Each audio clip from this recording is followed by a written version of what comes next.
Business பண்ணுற நீங்கள் எல்லாருமே ஆல்மோஸ்ட் வச்சிருக்க எல்லா ப்ராடக்ட்டும் மார்க்கெட்டில் மேபி அவைலபிளாக இருக்கலாம், வேறு ஃபார்ம்ஸில் அவைலபிளாக இருக்கலாம், இல்லை நீங்கள் பண்ணுற ஃபார்ம்ஸ்லேயே அவைலபிளாக இருக்கலாம். ஸோ நீங்கள் என்ன பண்ணணும்னா, நான்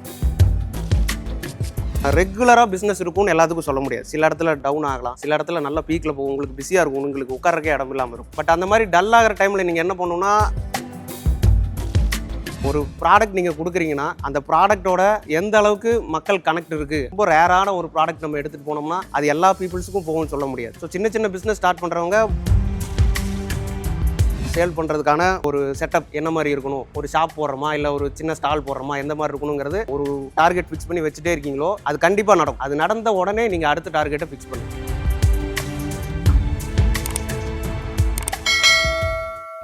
ஸ்ரீ குருப்பியோ நமக. அனைவருக்கும் வணக்கம். என்னோடய பேர் ராம்குமார். நான் வந்து களரிப்பயிட்டு குருக்களாக ஒரு சிவாலயா களரின்னு ஒரு இன்ஸ்டியூட் வச்சு ரன் பண்ணிகிட்ருக்கேன்.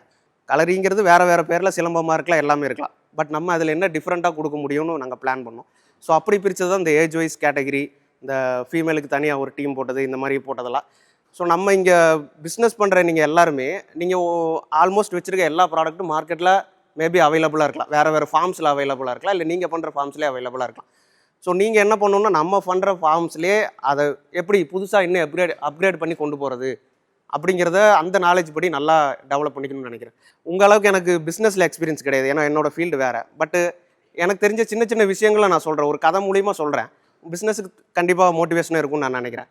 ஒரு ஓவியர் இருந்தார், ஒரு நல்ல படம் வரைவார். அவர் பார்த்திங்கன்னா அவருக்கு ஒரு ப்ராஜெக்ட் வருது. ஒரு கோயிலில் வந்து படம் வரையணும், கோயில் செவுத்தில் வந்து படம் வரையணும். அதுக்கு வந்து உங்களுக்கு வர சொல்லியிருக்காங்க, கோயிலேருந்து பூசாரி வர சொல்லியிருக்காங்க அப்படின்னாங்க. சரிங்க ஐயா, நான் வரேன்னு கிளம்புறாரு. அவர் கோயில் எங்கே இருக்குதுன்னு கேட்டால் ஒரு காட்டுக்குள்ளே ஒரு ஒத்தையடி பாதையில் உள்ளே போகணும். அவர் ரொம்ப தூரம் போகிறாரு, போகிற வழியில் பாதை மட்டும்தான் போகுது. பட் கோயில் அவர் கண்ணுக்கு தெரியல. வழியில் ஒருத்தர் உட்காந்துருக்காரு. அவர்கிட்ட கேட்குறாரு, இந்த மாதிரி இந்த கோயிலுக்கு வர சொல்லியிருந்தாங்க, படம் வரை இருக்குங்க, இந்த கோயில் எங்கெங்க இருக்குது அப்படின்னா, நீங்கள் அப்படியே பாருங்கள், உங்கள் கண்ணுக்கு தெரியுதா பாருங்கள் அப்படின்னாரு. இல்லை எனக்கு கண்ணுக்கு தெரியலைங்க. அப்போ கண்ணுக்கு தெரிகிற வரைக்கும் நடங்க அப்படின்னாரு. மறுபடியும் அவர் பார்க்கும்போது ஒரு கிலோமீட்டர் அவர் கண்ணுக்கு தெரியுது, 1 கிலோமீட்டர் டிஸ்டன்ஸ். அவர் அந்த 1 கிலோமீட்டர் கிராஸ் பண்ணி போகிறாரு. அங்கே போனதுக்கப்புறமா அவருக்கு ஒன்றும் தெரியல. அங்கேயும் பார்க்குறாரு, இங்கே வந்து ஒன்றும் தெரியலையே அப்படின்னு. அங்கே இன்னும் அந்த வழியை இன்னொருத்தர் நடந்து வராரு. அவர்கிட்ட இன்னும் கோயில் எங்கெங்கே இருக்குது, நீ எவ்வளோ தூரம் போன அப்படிங்கும்போது, நீங்கள் இப்படியே பாருங்கள், உங்கள் கண்ணுக்கு தெரிகிற வரைக்கும் நீங்கள் நடந்து போங்க அப்படிங்கிறாரு. ஸோ அவர் அங்கேருந்து மறுபடியும் பார்க்குறாரு, ஒரு கிலோமீட்டர் தெரியுது. அந்த 1 கிலோமீட்டர் கிராஸ் பண்ணுறாரு. அந்த 1 கிலோமீட்டர் போய் மறுபடியும் பார்க்குறாரு, ஒரு கிலோமீட்டர் தெரியுது. ஸோ அவர் பார்த்துட்டு போயிட்டே இருக்காரு. அவர் நோக்கம் என்னென்னா, ஒரே டார்கெட் வச்சுருக்காரு, இந்த கோயிலுக்கு போகணுங்கிறது மட்டும்தான். ஆனால் எடுத்த உடனே அந்த கோயில் அவர் கண்ணுக்கு தெரிஞ்சிடல. அவர் கண்ணுக்கு ஃபஸ்ட்டு 1 கிலோமீட்டர் ரூட்டு தெரியுது, அங்கே ஒன்றுமே இல்லை. பட் அது வரைக்கும் அவர் ட்ராவல் பண்ணி போகிறார். அங்கே போய் அங்கே இன்னொரு 1 கிலோமீட்டர். அதே மாதிரி தான் நம்ம பிஸ்னஸ் எடுத்த உடனே நம்ம ப்ராடக்ட் ஸ்டார்ட் பண்ணிட்டோம், இன்றைக்கி பிஸ்னஸ் ஸ்டார்ட் பண்ணிட்டோம், நாளைக்கே நம்ம பெரிய ஆள் ஆயிடுவோம்னா கிடையாது. நம்ம ட்ராவல் பண்ணி நிறையா போகணும். நமக்கு அதில் ப்ராஃபிட் வரலாம், லாஸ் வரலாம். பட் நம்ம எதுவுமே எடுத்துக்கூடாது. நம்ம நோக்கம் ஒன்று தான், போயிட்டே இருக்கணும். அதே மாதிரி இன்னொரு விஷயம், ஃபைனல் டெஸ்டினேஷனாக எதுவுமே ஃபிக்ஸ் பண்ணிக்காதீங்க. நான் என்னோடய ஸ்டூடெண்ட்ஸ்க்கு சொல்கிறது தான். நான் களரி முடிச்சுட்டு தான் பரதநாட்டியம் படிக்க ஆரம்பித்தேன். எனக்கு இன்னும் பரதநாட்டியம் படிச்சுட்டேன்னா இன்னும் வேறு ஏதாவது நான் படிப்பேன். ஸோ பிஸ்னஸ் பண்ணுற எல்லாத்துக்கும் நான் சொல்கிறது தான், ஃபைனல் டெஸ்டினேஷன் எதுவுமே ஃபிக்ஸ் பண்ணிக்காதீங்க. அங்கே நீங்கள் ஃபிக்ஸ் பண்ணிங்கன்னா அங்கே நீங்கள் ஸ்டாப் ஆயிடுவீங்க. அதுக்கு மேலே உங்களால் இது பண்ண முடியாது. ஸோ நீங்கள் ஒரு சின்ன டார்கெட் பிளான் பண்ணிக்கோங்க. நாங்கள் எப்படி ஒரு ப்ரோக்ராம், அடுத்த ப்ரோக்ராம், இந்த போன ப்ரோக்ராம் முடிஞ்ச உடனே அடுத்த ப்ரோக்ராமுக்கு நாங்கள் பிளான் பண்ணிட்டோம். அடுத்து நாங்கள் என்னெல்லாம் பண்ணணும், எத்தனை பேர் பண்ணணும், என்னென்ன மாதிரி விஷயங்கள் அதில் ஷோ பண்ணணுங்கிறத பிளான் பண்ணணும். அந்த மாதிரி நீங்கள் ஒரு சின்ன டார்கெட் எடுங்க. அதை அந்த ரீச் பண்ண உடனே அடுத்த டார்கெட் பிளான் பண்ணுங்கள். எடுத்த உடனே பெருசாக பிளான் பண்ணணும்னு அவசியம் கிடையாது. சின்னதாக ஒவ்வொரு விஷயமா பிளான் பண்ணி போங்க. அந்த மாதிரி கோயிலில் வந்து அந்த ஓவியர் கோயிலுக்கு போயிட்டார், படம் வரைஞ்சிட்டார். அந்த படம் என்ன வரைகிறதுனா ஒரு முன்னாடி ஒரு சாமி நிற்கிறாங்க, அவங்களுக்கு பின்னாடி வந்து டான்ஸர்ஸ் எல்லாம் பரதநாட்டியம் டான்ஸ் பண்ணுற மாதிரி ஒரு படம் வரையணும்னு அவர் ப்ராஜெக்ட். அவர் படம் வரைஞ்சிட்டு சோகமாக திரும்பி வந்துட்டு இருந்தார். வர வழியில் ஒருத்தர் கேட்குறாரு, அதான் படம் வரைஞ்சிட்டிங்களே, ஏன் சோகமாக வரீங்க அப்படின்னு கேட்கும்போது, இல்லை நான் படம் வரைஞ்சேன், அதில் வரையும் போது ஒரு டான்ஸரோட கை முத்திரை வந்து கொஞ்சம் தப்பாக வரைஞ்சிட்டேன். நான் அதை என்னால் மாற்ற முடியல, நான் கடைசியில் தான் பார்த்தேன், அதனால் எனக்கு அது இதாக இருக்குது அப்படின்னாங்க. அந்த டான்ஸர் அந்த படத்தில் எங்கே இருக்காங்கன்னா, ஒரு 4-5 லேயரில் டான்ஸர் ஆடுறாங்க. அந்த 6வது லேயரில் அந்த டான்ஸர் ஆடுற மாதிரி ஒரு படம். அதில் வந்து ஒரு சின்ன மிஸ்டேக் பண்ணிட்டார் இவர். இப்போ கேட்டவர் என்ன சொன்னார்னா, பரவாயில்லைங்க, ஒரு 5-6 லேயருக்கு அப்புறம் தானே இருக்க போகுது, அது பார்க்குறவங்க யாருக்கும் தெரியாதுல்ல அப்படின்னு சொல்லி அவர் சொல்கிறாரு. பட் அந்த ஓவியர் என்ன சொல்கிறாருன்னா, இல்லை அது பார்க்குறவங்களுக்கு யாருக்கும் தெரியாமல் இருக்கலாம், ஆனால் நான் வரைஞ்சது நான் தானே, லைஃப் லாங் அது என்கிட்ட மாறவே மாறாது, ஏதோ ஒரு இடத்துல தப்பு பண்ணிட்டோன்னே தோணும் அப்படிங்கிற மாதிரி ஒரு மைண்ட் செட்லேயே அவர் இருக்கார். ஸோ என்னென்னா, நம்ம பண்ணுற ப்ராடக்ட் அதில் வந்து நீங்கள் நிறையா ஃபுட் பேஸ்ட் ப்ராடக்ட் பண்ணுறீங்க. ஸோ அதில் வந்து நல்ல குவாலிட்டி கொடுக்கணுங்கிறதா நம்ம ஃபஸ்ட்டு மெயின்டைன் பண்ணி, நம்ம கொடுக்குற குவாலிட்டி அவங்க டெஸ்ட் பண்ணி பார்ப்பாங்களா நமக்கு தெரியாது. பட் நம்ம ப்ராடக்ட் அது. ஸோ நம்ம அதில் வந்து ஃபுல்லாக 100% குவாலிட்டியாக கொடுக்கணும். இந்த குவாலிட்டியாக கொடுக்கும்போதே ஆட்டோமேட்டிக்காக உங்களுக்கு பிஸ்னஸ் க்ரோ ஆக ஆரம்பிச்சிடும். இந்த ஓவியர் சொன்னார் பார்த்தீங்களா, அந்த அந்த 6வது லேயரில் அந்த கை ஒரு விரல் தப்பாக வரைஞ்சிட்டேன்னு யாருக்கு தெரிய போகுதுன்னு அவங்க கேட்கும்போதும், நீங்கள் கொடுக்குற ஒரு ப்ராடக்ட்டில் இருக்கிற ஏதோ ஒரு ரேஷியோ கம்மியாயிட்டாலும் யாருக்கு தெரிய போகுதுன்னு இல்லாமல், நீங்கள் 100% அதை குவாலிட்டியாக உண்மையாக போட்டு கொடுத்தா கண்டிப்பாக உங்கள் பிஸ்னஸ் வந்து டெவலப் ஆகி போகும். சின்ன சின்ன விஷயம் எடுத்துக்கோங்க. நான் வந்து கலரி, பரதநாட்டியம் இருக்குங்காட்டி கொஞ்சம் ஸ்பிரிச்சுவல் சைடில் இருப்பேன்.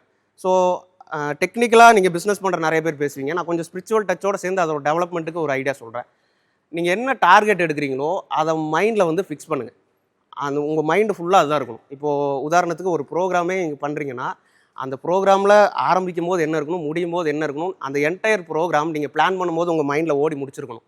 இப்படி தான் அது நடக்குங்கிறது உங்கள் மைண்டில் இருக்கணும். அந்த ப்ரோக்ராம் முடிகிற வரைக்கும் அது உங்கள் மைண்ட்லேயே இருக்கணும். அந்த மாதிரி நீங்கள் ஒரு டார்கெட் எடுத்துட்டிங்கன்னா, ஒரு 100 பாட்டில்ஸ் எண்ணெய் ஏதோ ஒன்று சேல் பண்ண போகிறேன் நீங்கள் பிளான் பண்ணியிருக்கீங்கன்னா, அந்த 100 பாட்டில்ஸ் சேல் பண்ணுறதுக்கான ஒரு செட்டப் என்ன மாதிரி இருக்கணும், ஒரு ஷாப் போடுறோமா இல்லை ஒரு சின்ன ஸ்டால் போடுறோமா, எந்த மாதிரி இருக்கணுங்கிறது நீங்கள் பிளான் பண்ணும் போதே உங்கள் மைண்டில் ஓடி இருக்கணும். அது இந்த மாதிரி தான் இருக்கணும், நம்ம இப்படி தான் பேச போகிறோம், இப்படி தான் கொடுக்க போகிறோங்கிறது மைண்டில் இருக்கணும்.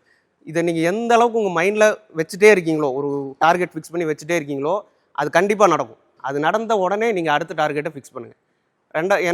நான் வருஷம் இந்த ப்ரோக்ராம் நடத்துனது இதுதான். ஒரு ப்ரோக்ராம் பிளான் பண்ணும்போது அந்த என்டையர் ப்ரோக்ராம் எப்படி இருக்கும்னு நான் பிளான் பண்ணி முடிச்சிருவேன்.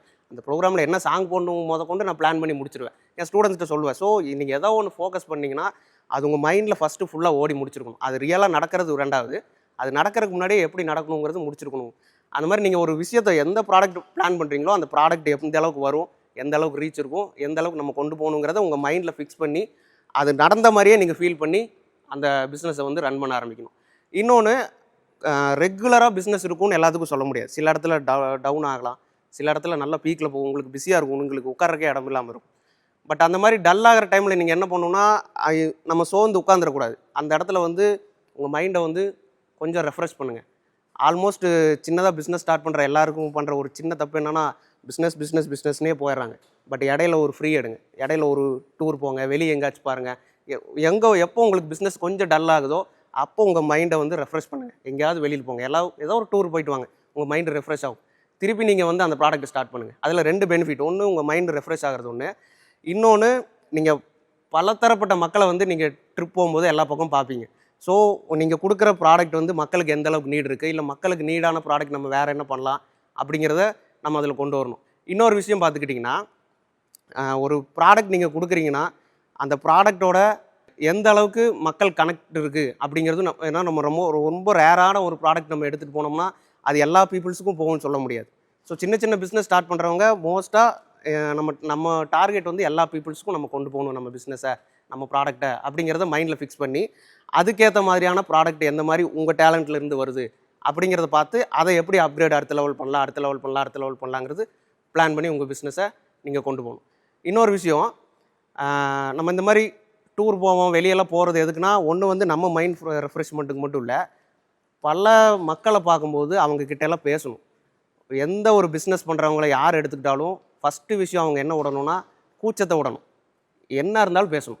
சும்மா யாருமே அறிமுகம் இல்லைன்னா நீங்கள் அறிமுகத்துக்காவது போய் பேசணும். பிஸ்னஸ் பண்ணுறவங்களுக்கு ரொம்ப இம்பார்ட்டன்ட், பேச்சுங்கிறது ரொம்ப இம்பார்ட்டன்ட். நம்ம ஒரு ப்ராடக்ட்டை சும்மா வச்சுட்டா யாரும் வாங்க மாட்டாங்க. அதை பற்றி நம்ம எக்ஸ்பிளைன் பண்ணணும். அது என்னன்னு அவங்க எவ்வளோ கிராஸ் கொஸ்டின் கேட்டாலும் அதுக்கு நம்ம ரிப்ளை பண்ணுற அளவுக்கு அந்த ப்ராடக்ட்டை பற்றின நாலேஜும் தெரிஞ்சுக்கணும். ப்ளஸ் வந்து இந்த பேசுகிறது, கூச்சம் இல்லாமல் பேசுகிறதையும் நீங்கள் உங்கள் டேலண்ட்டில் வளர்ந்துக்கணும். பிஸ்னஸ்க்கு மெயினான டேலண்ட்டை நான் பார்க்குறேன். நீங்கள் பிஸ்னஸ் பீப்புள்ஸ், பட் என்னோடய எக்ஸ்பீரியன்ஸ்லேருந்து நான் சொல்கிறேன். இந்த மாதிரி விஷயங்கள்லாம் பார்த்து நீங்கள் பண்ணும்போது எந்த மாதிரி பிஸ்னஸாக இருந்தாலும் சரி, இந்த பிஸ்னஸுக்கு தான் இது, இந்த பிஸ்னஸ் தான் இதுன்னு நான் சொன்ன வரல. நீங்கள் எந்த மாதிரி பிஸ்னஸ் பண்ணுறீங்க, எந்த மாதிரி ப்ராடக்ட் பண்ணாலும் அது கண்டிப்பாக சக்ஸஸ்ஃபுல்லாக போகும். என்னோடய எக்ஸ்பீரியன்ஸ்லேருந்து நான் சின்ன விஷயங்களை எடுத்து சொன்னேன். இன்னும் உங்களுக்கு நிறையா நீங்கள் ட்ராவல் பண்ணும்போது நிறைய எக்ஸ்பீரியன்ஸ் கிடைக்கும். ஸோ அதுலேருந்து உங்களுக்கு இன்னும் நிறைய ஐடியா கிடைக்கும். நீங்கள் பண்ணுற ப்ராடக்ட்டு சின்னதாக வீட்டில் ஆரம்பித்தாலும் சரி, இல்லை சின்னதாக ஒரு கடை போட்டு ஆரம்பித்தாலும் சரி, நீங்கள் அதை வந்து அதிலேயே நிறுத்திடாதீங்க. ஒரு கடையிலேயே நம்ம கடை வச்சுருக்கோம், போதும் இந்த கடையில் பிஸ்னஸ் பண்ணலாங்க நிறுத்திடாதீங்க. அதை இன்னும் கொஞ்சம் மேலே கொண்டு போகணும். அது ஒரு கடையிலிருந்து ஒரு கம்பெனி லெவலுக்கு கொண்டு போகணும் அப்படிங்கிறது மைண்ட் செட்லேயும் பிளான் பண்ணிகிட்டே இருக்கணும். ஒவ்வொரு இடத்துலையும் நீங்கள் ஒரு டார்கெட் நோக்கி போகும்போது இடையில இந்த பிளானும் உங்களுக்கு இருந்துகிட்டே இருக்கணும். எப்படி நம்ம பெரிய லெவலில் கொண்டு போகிறது, பெரிய லெவல் கொண்டு போகிறதுன்னு. இங்கே இருக்கிற எல்லாருமே சின்னதாக தான் ஆரம்பிச்சிருப்பீங்க. பட் இப்போ ஓரளவுக்கு இருப்பீங்க. பட் இதோட முடிஞ்சதுன்னு நீங்கள் யாரும் விட்டுறக்கூடாது. நீங்கள் அடுத்த லெவலில் போகணும். இப்போ அவங்க ப்ரௌனி பண்ணுறாங்கன்னா ப்ரௌனி பண்ணுறது ஒரு பெரிய ஃபேக்ட்ரியாகவே அவங்க கொண்டு வரணும். நான் அவங்க மைண்ட் செட்டில் ஃபிக்ஸ் பண்ணிட்டு கொண்டு போகணும். இந்த விஷயங்கள்லாம் ஃபாலோ பண்ணால் கண்டிப்பாக உங்கள் பிஸ்னஸ் வந்து சக்ஸஸ்ஃபுல்லாக போகும். ரொம்ப தேங்க்யூ.